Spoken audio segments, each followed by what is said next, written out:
All right, good morning, guys. We'll get started. Hopefully, you're doing well. Happy Friday. If you haven't lost track of what day it is of the week, that's one of the problems that my wife and I, who both teach, usually have during the summertime. Is around mid-July, we can't keep track of if it's Tuesday or Friday or Sunday or what day it is. And so, hopefully, you're doing better with that than we normally are. We are on the weekend. We are a month out from the AP test, also. So we've got a little bit of a combination of old stuff, new stuff.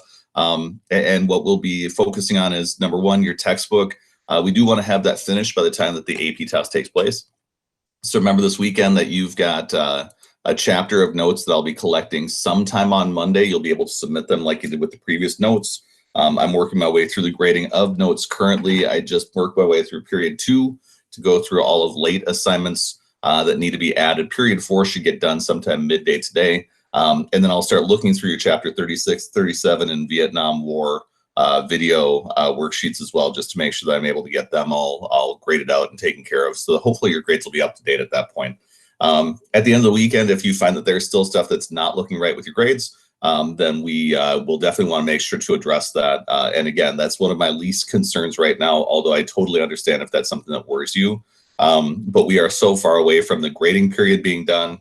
I still need to throw out a test for each of you guys for third quarter, which will be a balance point for your grades. But my focus right now is day to day trying to get lesson plans done, get caught up with the grading, but then also try to figure out what's going on as we move forward. Yesterday, we got some insights for that. The past 2 days have been kind of interesting and weird, not just because you're not here, but because the president decided to get into a constitutional fight. Where 2 days ago he announced that being president, when people asked what powers he had to force the states to reopen, he claimed that he had all the powers that he was needing, and that his powers were absolute. And that's definitely not what any of the founding fathers wanted any of our presidents to be saying, with checks and balances. And in particular, during the press conference, he got really mad when people started pointing out to him that the 10th Amendment says that whatever is not written specifically in the Constitution is reserved to the states. And over the past 2 days, he's been catching a lot of heat for the idea that he said that he could tell states what they had to do for their own decision making on things that aren't contained in interstate trade. And he's now back down. And so we are in a different spot where the president is encouraging people to get enthusiastic about getting back to normal, even though we don't have testing in place to find out who has gotten sick and who has not. And if you watch the news, there have been multiple protests, like the one that happened in Michigan, which was super weird yesterday, where people in Michigan marched to Lansing, Michigan, where the capital is located. They protested to reopen the state and to show their support for returning to work. Some of them were carrying around Confederate flags for some weird reasons to show how loving they were of our Michiganders being in, I don't know. And so it was weird. But we've got a lot of people who are feeling very much excited to get back to work, even though we don't have the testing framework yet to actually tell us who's been sick and who's been not. I'll show you, though, what the president released yesterday to kind of give you some insights as far as where we're sitting. And so what I saw yesterday is something that does not make me hopeful about our return to school anytime soon. We weren't planning on being back until May 4th anyways, but here's the president's guidelines that he laid out for the country. And essentially what he did is, a couple days after announcing that he had absolute power to tell governors what to do, he has now said that he is going to allow the states to handle the return themselves. And the guidelines look like, oh, where did I put them? I think I just hid them on myself. Give me just 1 second.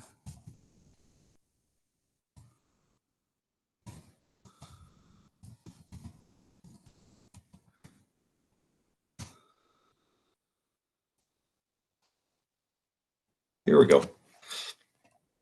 So what the president has announced is a 3-phased approach that he is endorsing for reopening the company. This looks very much like what the states themselves had already created, and it's pretty much piggybacking off of them. And so what he's saying is the ability to move from one phase to another. There's going to be phase 1, phase 2, phase 3.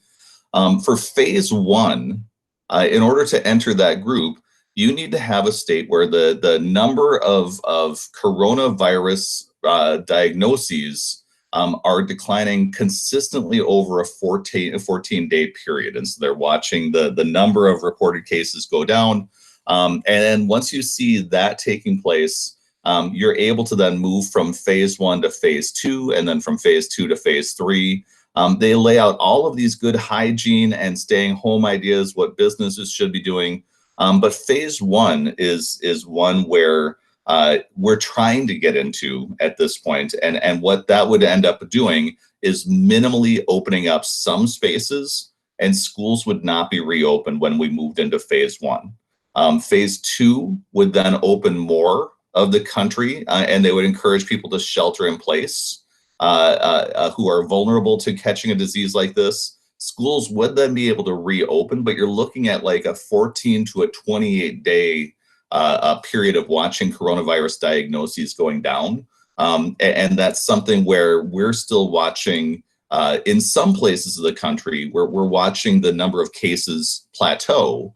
Like in New York, they're finding that they've kind of hit a point where they've kind of hit a crest.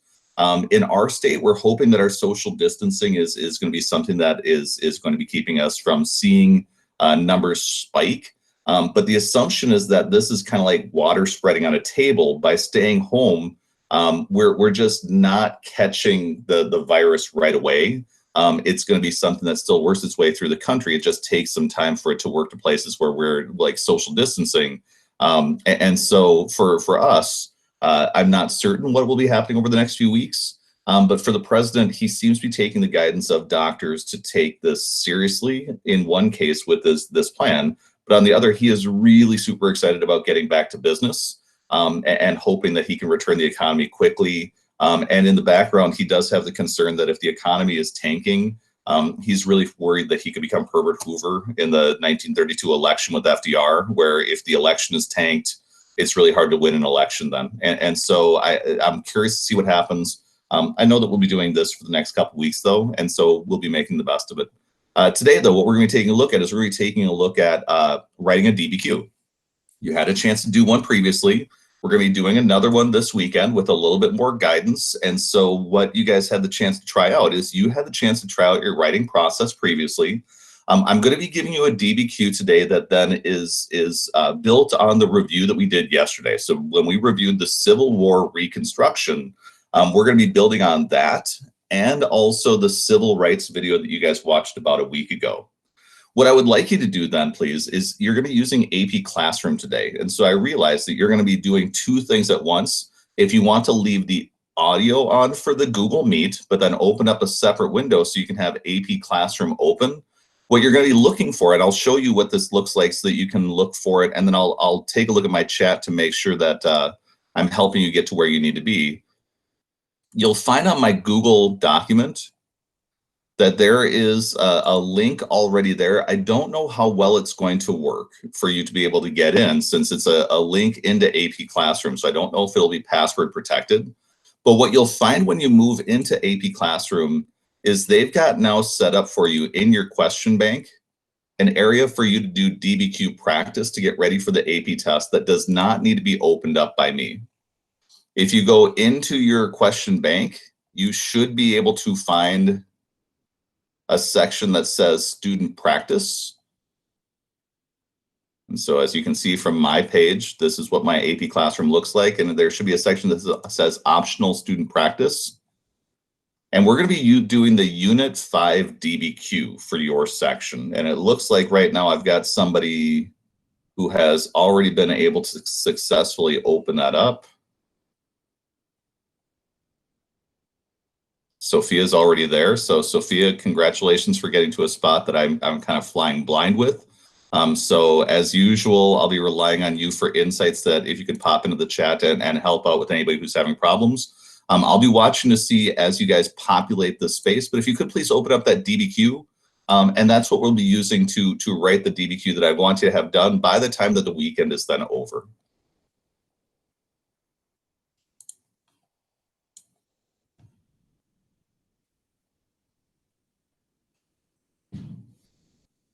As you can see, I'm watching chat right now. So if you do have any questions, feel free to shoot any messages that you have as far as needing help.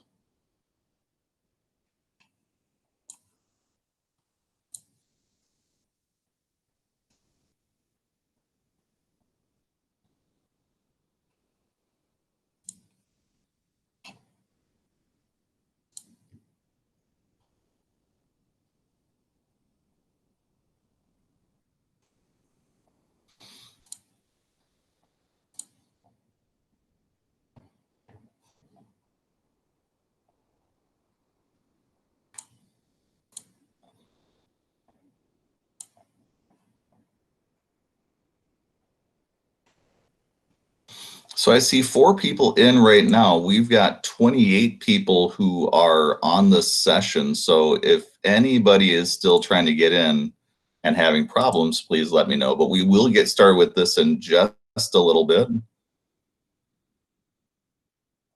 So once you get that open, find the DBQ. And I would get these materials for yourself. I would get your concept outline for period 5. Is that the one that I want? Yeah, get your concept outline for period 5.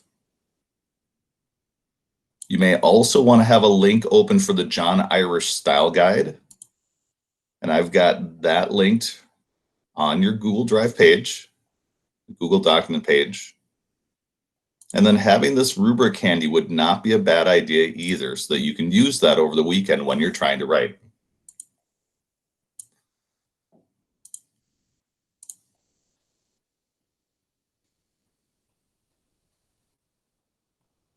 All right, so I've got 8 people in right now. I'm going to give you about 30 more seconds. It says, Dylan, I'm having trouble getting AP Classroom to work right now.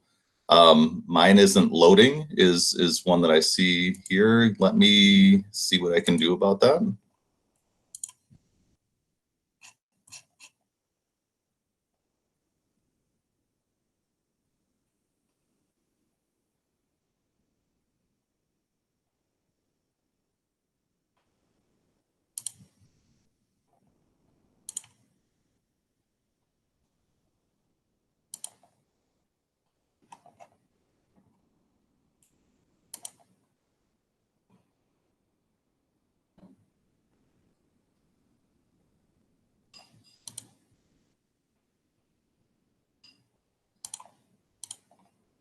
So I think what we're going to do then is I'm going to have this recorded for you. I'll be able to show you each of the documents that I am laying out for you during the activity that we're working on today. So if you are experiencing problems, my apologies for that. Whoa. That's maybe the error that you guys are running into. Come on, man.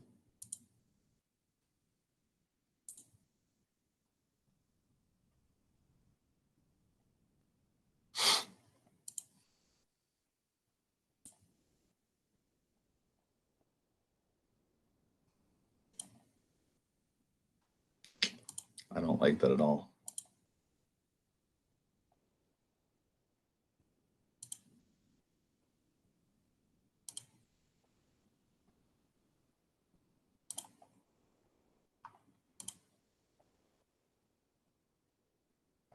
Here we go. So what I'll be doing is I'll be recording this. So if after we get done and AP Classroom then resolves itself, you'll be able to double back, but I'll also show up on the screen all of the documents, all of the questions for you right here. So you'll be able to work along with me while we're working our way through. Let me see here. So I'm reading the chat section right now. I think you got it running. Zoe, thank you. The link leads to that error, but if you go in from your AP Classroom, it will work. And Alexander, hopefully you're following the advice that everybody else has been laying out there. But when we get working with our DBQ, let me first of all get you guys situated. I want you to first of all take out a notebook. You'll be using that for your pre-planning when it comes to your writing. And essentially what we're doing with this is what we would do during one of our after-school review sessions that we would normally be doing at this point. And what we would be doing is I would walk you through the preparation for an AP test, kind of like the way that NFL quarterbacks work nowadays, where in the old days, NFL quarterbacks would have like a hand system that they would use to try to send signals back and forth to the coaches.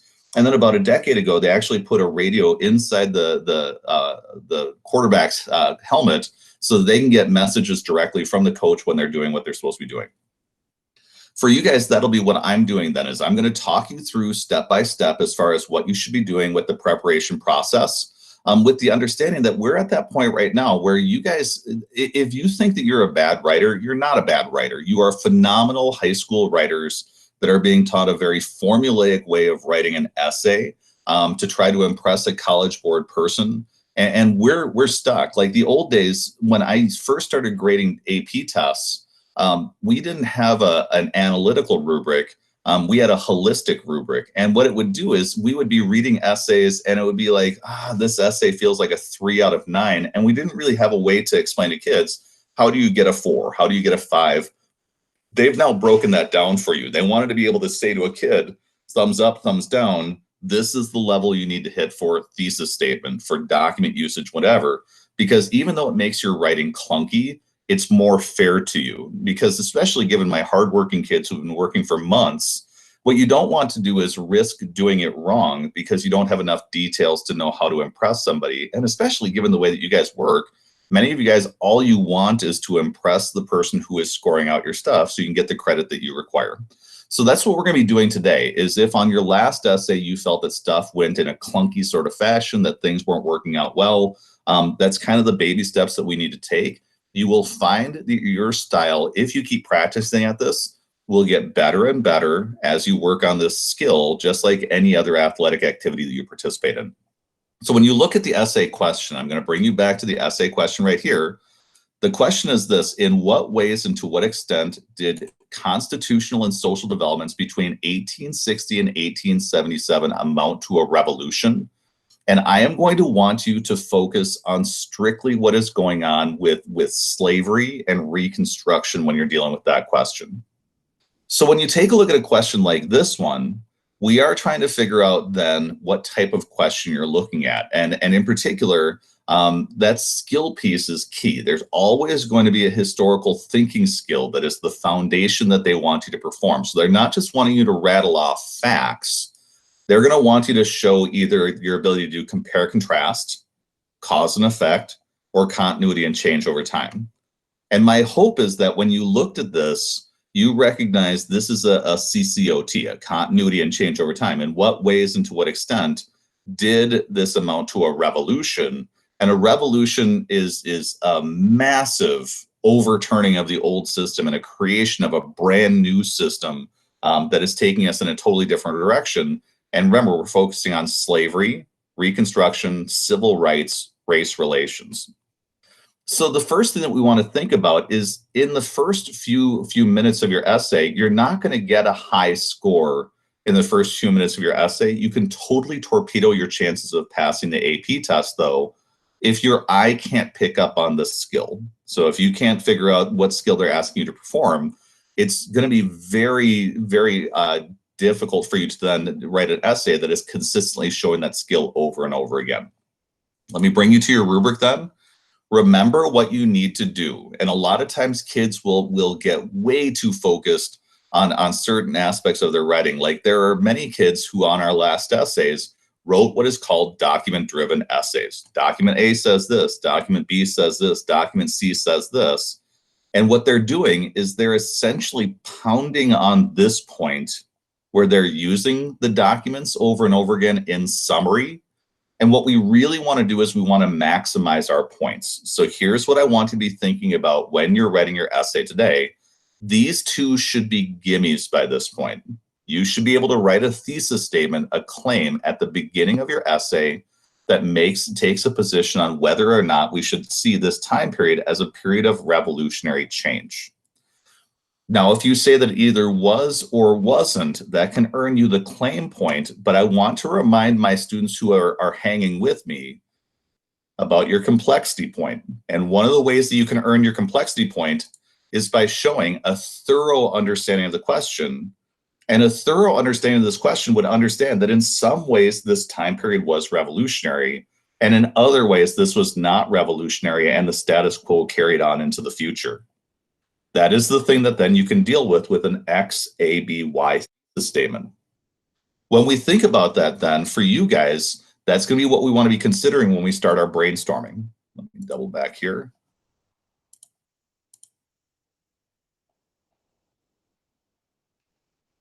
Madeline, looks like you guys looks like, God, I love you. You guys are so fantastic. I miss you so much. All right, so anyway, thanks for helping each other out. Doubling back to your rubric here,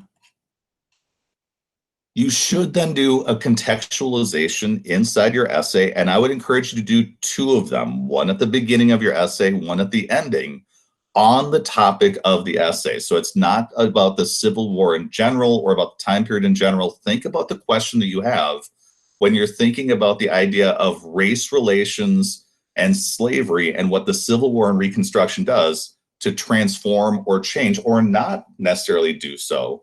So you could do a contextualization at the beginning of your essay that is going to set the stage for us, that's going to explain how this topic fits into the bigger trend or picture of the time period.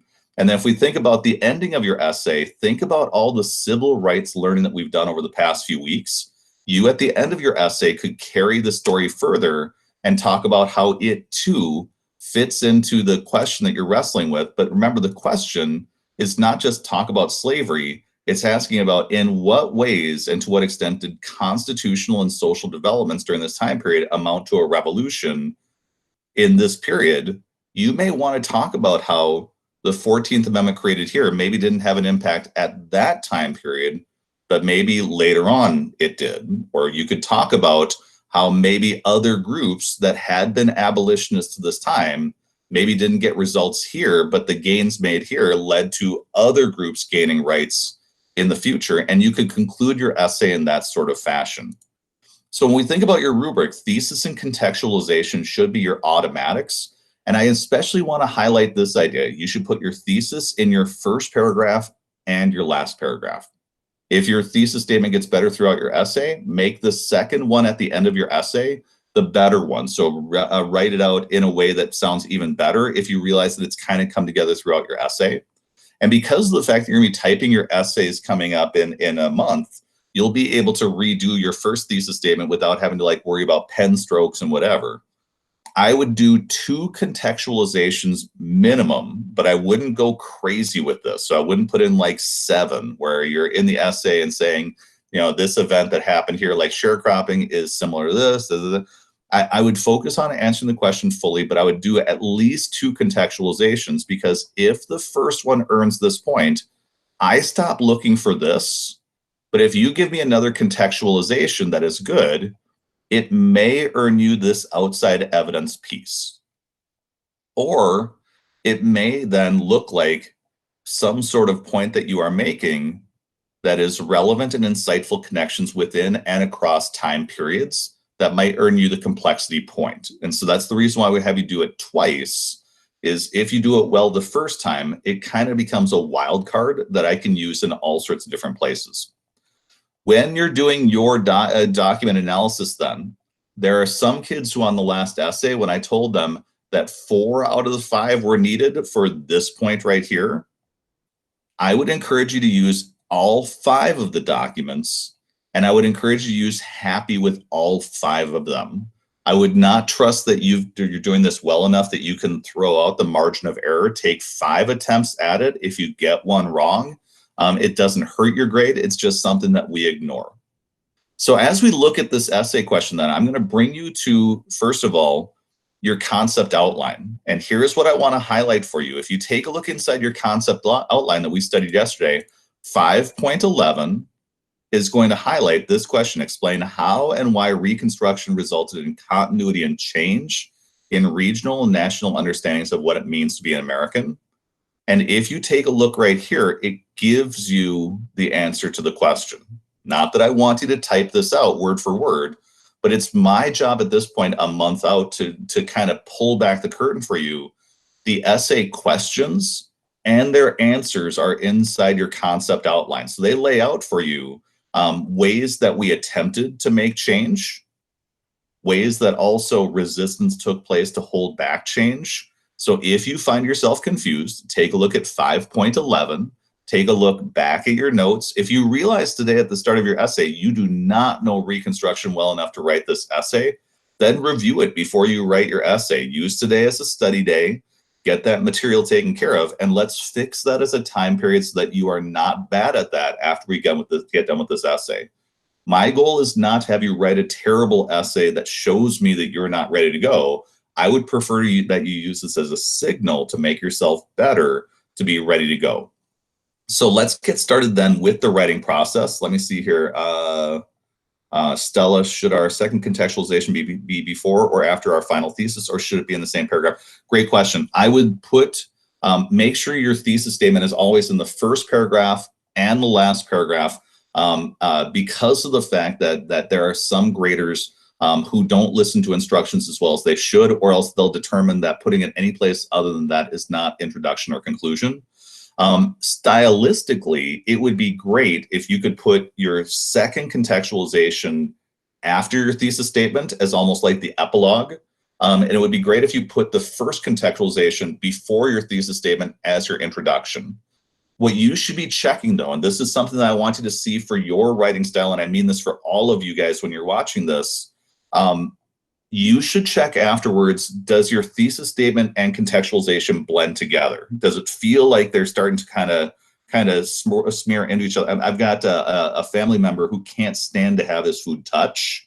I want you to picture it in that sort of fashion. If it starts blending into each other at all, I would move your contextualization to the second to last paragraph to keep them separated. And the reason why is because I can't double dip on the rubric. As soon as those two things blur together, it becomes one or the other, not both. Okay. Madeline, do you want us to call our shot like the student example and label our moving parts? You can, if you want, especially me to know what you're up to. And so if you put that into your grading, if you put that into your essay, there are some graders who are like, look, don't insult me. And I'm not that person. I want to find out where you think you're doing these skills at this point if you're shaky. But if you want to write it like a normal essay, which most kids will, they won't call their shot. And there will be many times when I'll read and I'll be like, oh, you called that contextualization. That's not contextualization at all. This part previously was, or you needed more of this stuff. So if you're still feeling shaky and you want to label what you're doing so that I can look at it and then give you feedback about if you're doing it right, there's absolutely no problem with doing it that way. It's totally your choice. So let me bring you back to the John Irish Style Guide first of all. And when we look at the John Irish Style Guide, the way that you should do your brainstorming this week, and I'm going to give you just a little bit to get this done, he's got a number of different examples for the DBQ about how to brainstorm your DBQs. Causation look like this, where any sort of cause and effect essay question will either have multiple causes or multiple effects. It won't just be one cause that you'll be looking for. If you are doing a compare-contrast essay question, we use Venn diagrams or other sorts of brainstorming techniques like this to plan out our essays. You're doing a CCOT though. So if I bring you down to here, we talked about with a CCOT, setting up a timeline like this, and then putting changes on one side, continuities onto the other side. And then he's provided for you ways that you could think about structuring your essay. This is the type of essay questions you will see. He also is providing for you the type of prompts that you'll see with this sort of skill, and they're all related back to the concept outline. And then he gives you examples as far as how you may want to work this out. You should be thinking about themes that you can use to categorize your essay, because whenever you write an essay, not only will it be pulling from the concept outline, it is going to be referring back to a theme that you have back here in your concept outline. And let me zoom back to this spot. So if we take a look at this list, these are the big threads that run throughout US history. And if we take a look at what's going on with your DBQ, in what ways and to what extent did constitutional and social developments amount to a revolution? When they mention constitutional is very much getting into politics and power. When they talk about societal, they're talking about social structures here and culture. So you've got some themes that you can use right here that would be great for your categorization. And so when you think about how you're going to categorize this essay, what I would do is I would use the terms that they directly put into your essay. Constitutional, social would be the ones that I'd put right in those two places. And I'd think about what continuities do you have from before the Civil War to what happened during and after that time period. The way that I would picture your brainstorming, though, is imagine that there's a big circle right up here, and that would be your pre-contextualization. So what you may want to do is you may want to take your contextualization opportunity to explain what was race and society looking like when it came to African Americans before the Civil War got started. What was the situation? And then what you can do is you can use your essay to be pinging off of that contextualization, your explanation of the big trend and situation. So you can spend the rest of your essay saying that in the filter of this contextualization that I did in the first paragraph, you could see that this stays the same and this becomes different. What I would do is I would do my brainstorming then like this, and I would figure out, before you ever start writing, does it seem like things as a result of constitutional change and societal change, do things seem more similar or different for African Americans as a result of the Civil War and Reconstruction? What I would like you to do, please, then, is now that you've gotten that instruction, I want you to try out that brainstorming. I'm going to turn on my chat so I can watch what's going on. Bless you, Sophia. I'm going to turn on my chat so I can watch what's going on. It says, Madeline, will this DBQ be a test, or is this the last one that is still formative? This is an activity that we'll be doing over the weekend. I plan on giving you a formal DBQ test next week that will be timed.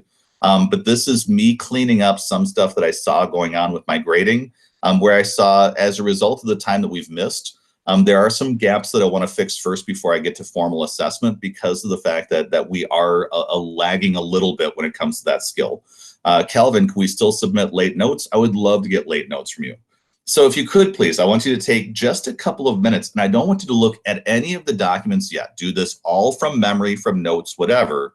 And I want you to do your brainstorming and determine, do you feel like there's more continuity or more change over time that takes place with the reconstruction efforts? How would you submit them? It depends. So if, Calvin, if you are submitting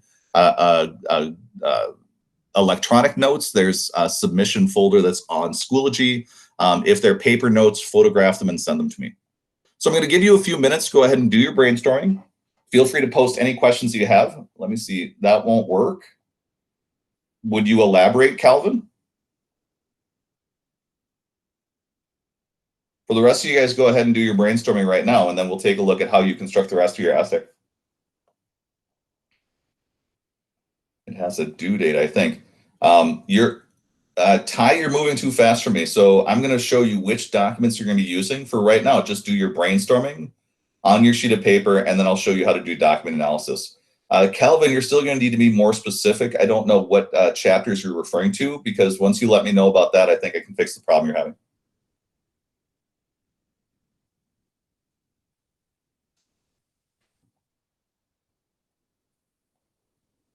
Okay, give me just a second, Calvin. I'll see what I can do.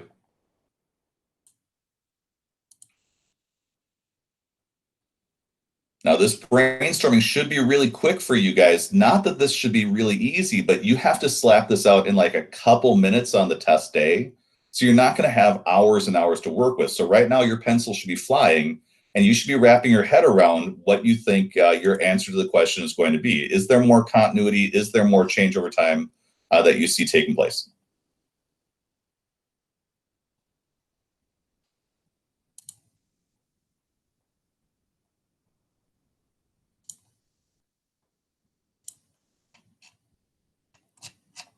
Calvin, I see what's going on with the notes. It looks like the toggle switch for turning in late assignments was somehow bumped out. So I'm going to be changing those right now. You should be able to submit in just a little bit. And when I get done with this, then I'll kind of debrief with you guys about what you're seeing with your brainstorming, and we'll be able to move to what we do within the documents.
Calvin, thanks for letting me know about that. I think we should be all good to go. And we should be set to go with those. I'm not certain why they bumped out, but I appreciate you letting me know about that. So with your brainstorming, here's what I want you to think about. You've now got two different categories that you're supposed to be thinking about. And the classic mistake that most AP students will make is they're going to try to give one holistic evaluation. They're going to try to announce nothing changed or everything changed. And that's too simplistic with this. They've given you two categories. I would treat them both individually. Okay. And what I would also think about is the idea that it's possible that after having moments, some things will change, some things will stay the same. You and I have been together in this class for months. In some ways, the stuff that I've done with you in class has led to a transformation in you where you're probably better at US history than when we first met. My impact on you has not been a global transformation of every aspect of you. And if it has, that's scary and a little bit creepy. And so as just like that experience, you'd be able to explain to somebody, in these ways, Hohenstein's class has changed what I'm up to. In these ways, I'm still totally the same person I was before. That's the way your thesis statement should look. I would do an X, A, B, Y thesis statement with both aspects that they're giving here. You know what I mean? Like, you could talk about how constitutionally there are some things that are revolutionary about the 13th, 14th, and 15th Amendment, but in some ways things are going to carry on the same. Same thing socially. There are some things that are revolutionary, but there are some things that stay the same also. And if you play that out, the evaluation that you want to take on, and this is what I want to show you with your second element of the complexity point. So the last time we talked about essays, a number of people came back and asked, can you kind of break apart, how do I get that complexity point? The first is that XABY piece. Second is that contextualization piece of maybe connecting to a different time period well enough to show that maybe the question should have been stretched. Maybe this question would be better to think about if we extended the time frame to like Plessy versus Ferguson, because you could reasonably see how that might be part of this bigger question. But if you can play out XABY, let me bring you back to your rubric with complexity. And we go down to the bottom right down here. If you're doing explaining both similarity and difference, explaining both continuity and change, explaining multiple causes, explaining both cause and effect. So if you do the full historical skill all the way through, you then end up getting that a chance of that complexity point too. If you're doing that and your second contextualization, those put into combination might convince the reader, my goodness, this kid is moving at a fast speed. So it's less about a magic formula of you do bop, bop, bop, and you get the point. And it's more when I read it, we describe a kid, the complexity point as almost being like a unicorn point, where you can't teach a horse to be a unicorn. And when you read an essay that's hitting at that level, you'll just have a feeling of, oh my goodness, compared to all the other essays I've read, this kid is moving at a faster speed where they just see the big picture and they can organize it well enough to give much more detail and nuance than what other kids are doing. So just keep that in mind as you're writing. Try out the techniques that I'm giving you. I can give you feedback then next week about how close you're getting. But those are the two ways that I see as being the easiest to handle this essay. As you're working with your DBQ then, remember these parameters, and let me flash you back to your rubric with documents, and then we'll turn you loose with the DBQ. Remember, the first point is to use two documents in summary, and that's where they're convinced that they can give this DBQ as an online test and not worry about it too much, because even when I gave this DBQ to your class, I had many people scoring not super great because a lot of people just wrote down document A says this when document B says this. The tricky part is supporting your essay with these documents. So not just giving a summary, but explaining, how does this document relate back to this question? How does it prove that either we did or did not experience a revolution, especially when we analyze this evidence? You also want to be using happy in your DBQ, and I would use that for all 5 of your documents. Some kids were just using it for 1 or 2. You're going to want to explain how either the historical situation, point of view, purpose, or audience. First of all, what is it? What is their historical situation? What is their purpose? But then this is where most kids miss the happy point. You need to explain why that information you're providing to us is relevant to understanding the question of whether or not we saw revolutionary change take place. So it's not good enough just to announce, oh, Abe Lincoln in his Gettysburg Address is talking to Americans. Who cares? Why is that important to this question of whether or not we should see this as being revolutionary? Finally, when you're thinking about your rubric, you'll want to include two pieces of outside evidence, outside information that aren't contained inside the documents that could be used to support the view that the argument that you're making. And again, you need to be able to use them as evidence that is relevant to the prompt to support your argument. So you can't just announce like a fun fact, like the Battle of Gettysburg happened during this time period. That is true. It is outside information, unless you actually explain to us what impact that had. Should we see that as a constitutional or social development?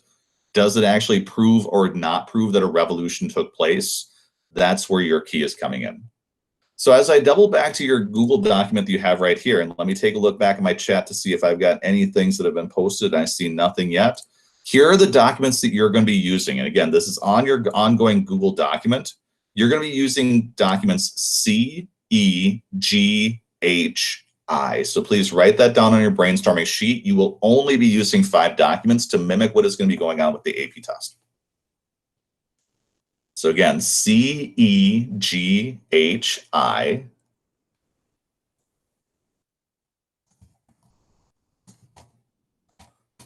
They are now in your chat as well, so that if you need to double back to that, you absolutely can. And here's what I want you to be doing next. And so you've now got brainstorming on your sheet.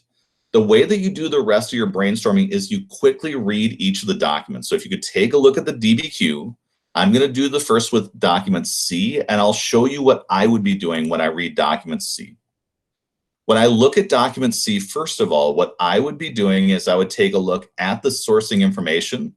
It's a petition of American citizens of African descent to the Union Convention of Tennessee assembled in the capital of Nashville in January of 1865. So in January of 1865, Tennessee has now fallen to Union soldiers.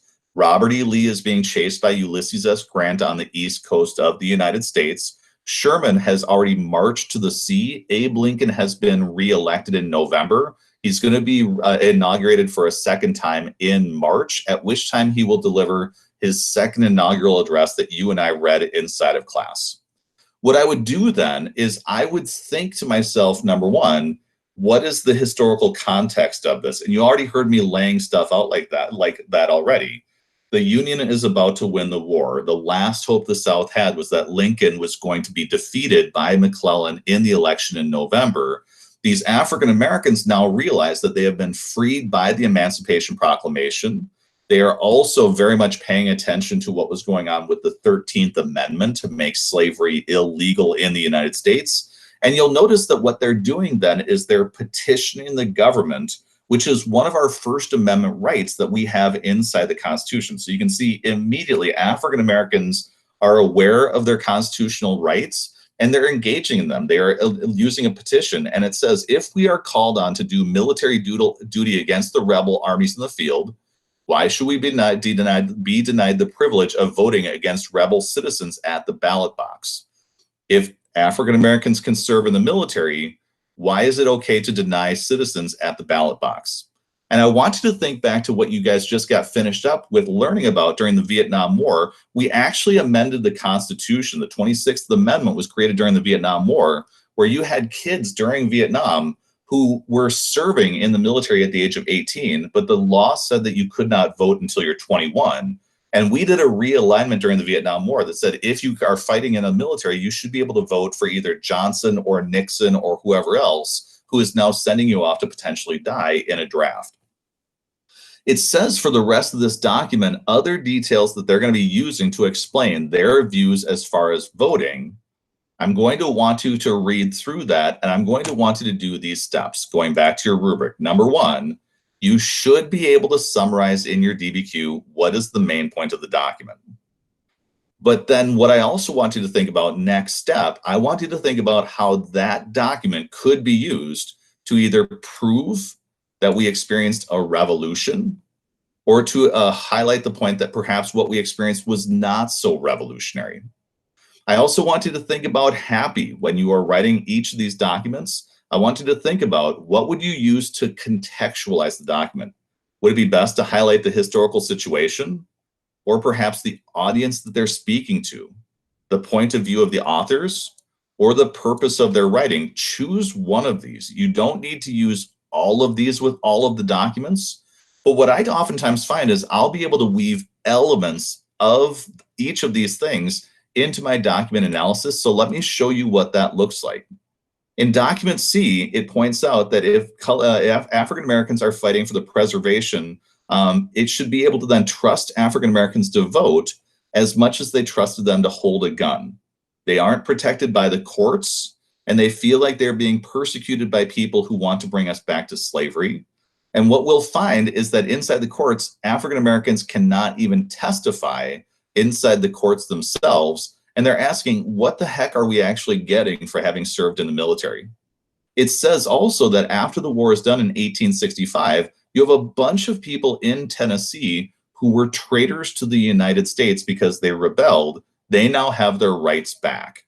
For African Americans then, who actually listened to Abe Lincoln, volunteered in the military, they are now finding that they are only second-class citizens in January of 1865. Where is their reward? So what I would do with this document would sound something like this. At the end of the war, after Abraham Lincoln's re-election in November of 1864, African Americans started wrestling with the reality that when the war was finished, there was still a lot of work to do to create equality. So you'll notice I've already laid out my historical contextualization with Abe Lincoln. I would also highlight then, and this could go into the summary, that for African Americans, while they do sense something revolutionary has happened by gaining their freedom, they also highlight the many different ways in which they are still suffering as second-class citizens in spite of what happened during the Civil War. I've now gotten into what this document means without quoting. If you find yourself quoting documents a lot, you are not doing something that's effective. When I see a quote pop up, I've got the documents memorized as I'm grading. And so when I see you start quoting, I just skip from the beginning to the end of that quote, barely paying attention because I already know what that quote says. I'm not worried about what the quote says. I'm worried about your interpretation of it. So keep it to your words rather than doing a lot of quoting. I can then get into audience, point of view, and purpose. So if you think about the Union Convention of Tennessee assembled, they're writing a constitution for the state of Tennessee as is mandated by the Reconstruction plans. So the audience is these delegates who are writing a new constitution. The point of view is that African Americans are finding themselves in a situation where they are not getting the rights that white people who rebelled had. Their purpose is to hopefully press the government to do more rather than just the minimum of finishing the war, bringing the country back together, and going back to the status quo. They're demanding more constitutional protections that will give them additional rights that white people who rebelled during the Civil War enjoyed. Now, if you're like, gosh, that sounds like a lot of the stuff that I read inside the document, Happy isn't pulling stuff out of thin air alone. Some of it is outside information. A lot of it is taking the document and then giving a sophisticated interpretation of the raw primary document material and bringing it back to the explanation of how does that help answer our question. And that's what Happy is supposed to be doing.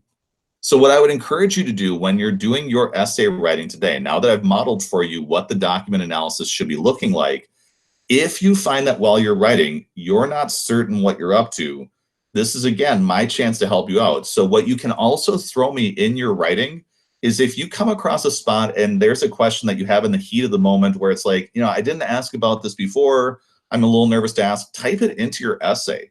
So if you're saying to yourself, man, Hohenstein, I'm not certain if this is right. I think I'm on the right track. Can you let me know about this? Or if you've got a specific technique questions for like, I think I'm doing it right, but it feels kind of wrong. Include that stuff as well. Parentheticals will be totally fine.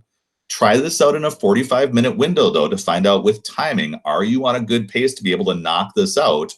Because when I read some people's essays, I got the impression I was reading something that came out about from like 3 hours of typing, which is nice. You just don't get that in a month. And we should see what you can do in a 45-minute window. So do your planning, Take about 45 minutes, type this out, submit it through Classroom.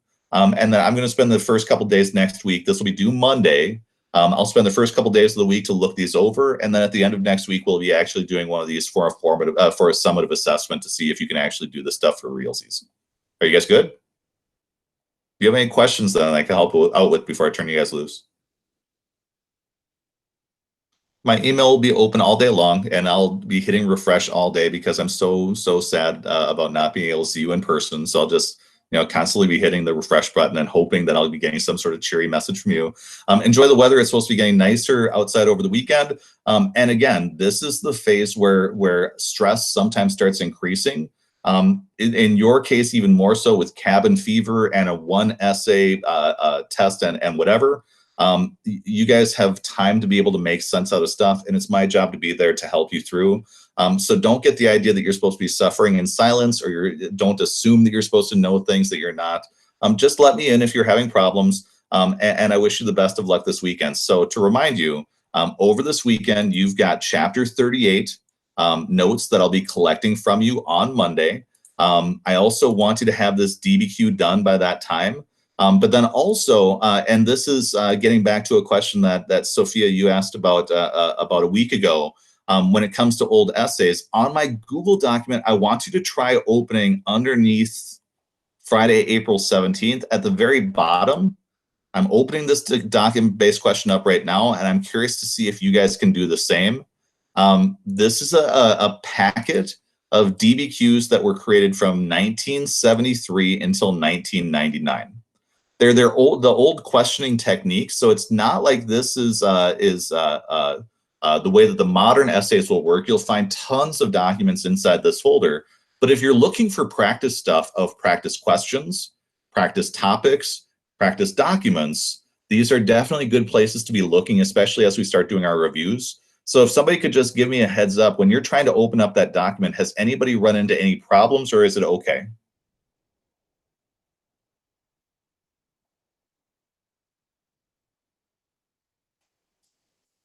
Fantastic.